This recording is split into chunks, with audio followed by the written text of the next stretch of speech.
Znači, upravo se nalazimo u Amsterdamu da pokažemo kako su tu ljudi brzi i u mirovini.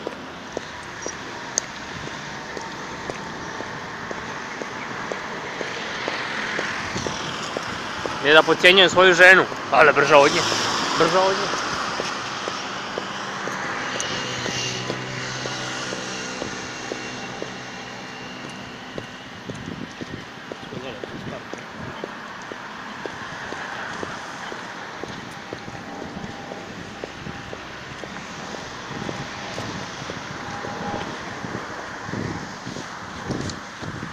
To je jaslice na moru.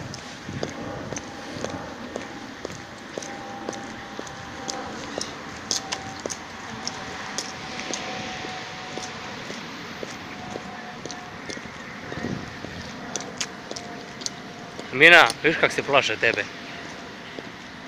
Ili tebe.